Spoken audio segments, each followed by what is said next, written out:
Sa mapagpalang araw po sa ating lahat, magandang umaga at magandang gabi. Beyonce natin kumita ng malaki kasama si Rosel at ito ang kinita nila sa kanilang live. So yan po yung ating pag-uusapan at tatalakayin po mga kalingap. Kaya kung bago ka pa lamang po uli sa ating munting YouTube channel, pa-like and share and subscribe na po para lagi po tayong updated patungkol po dito sa mga love team. At syempre, suportahan po natin ang mga love team at lalong-lalo na ang EDC na kung ano man yun nangyayari sa kanila at suportahan natin ang buong team Kalingap. So yun, mapunta na tayo dito sa ating topic na ito. Eto nga po, si Beyonce natin, grabe nga mga kalingap ang nangyari nga po sa kanilang live. At ang dami pong umorder, grabe. At manghang-mangha nga po itong si Rachel sa pagandahan ni Beyonce. Kumbaga mga kalingap, parehas lang din naman na sa isa't isa ay talagang may pinagdaanan na mas matitindi sa kanilang mga love team. Pero ganun pa man mga kalingap, nag-i-stay pa rin sila dito sa Kalingap.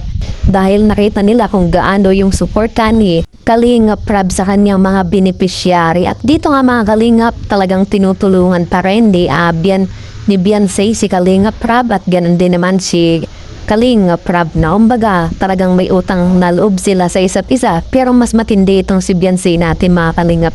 Pero ganun pa man mga Kalingap, masabi ko na okay na, di ba? Lalo sa itsura ni Beyonce na talagang nakamove on na siya at wala siyang problema sa mga nangyayari at alam kong okay na siya mga Kalingap.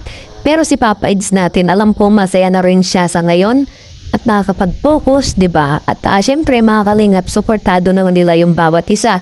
At si Papa Eds naghihintay lamang ng tamang darating sa kanya kung sino man mga Kalingap. Pero ang tanong ko sa inyo, willing ba kayo na may dumating sa kanila sa isa't isa?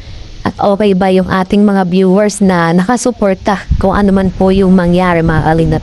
At dito nga talagang isa na naman sa pinakamaganda kung magkano ba ang kinita ni Beyonce sa kanyang pagla-live selling na mga Kalingap. At dito nga kumita po ng 30k mga Kalingap sa saglit lamang. Kumbaga may isang oras, 2 hours lang na nakaupo pero kumikita agad ng malaki. Dito pa lamang napakaswerte na ni Beyonce natin. At dito nga nagagalak yung ating mga viewers sa pagsuporta sa kanila.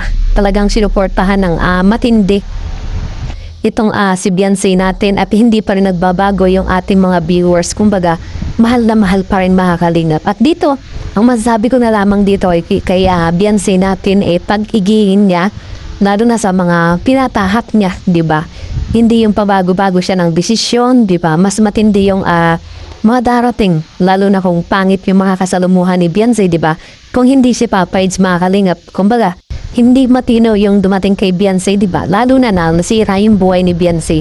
Pero sa part na ito, napakaganda lang dumating kay Beyonce, kaya dapat sa mga darating pa sa kanya, mas pagbutihin niya pa mga Kalingap.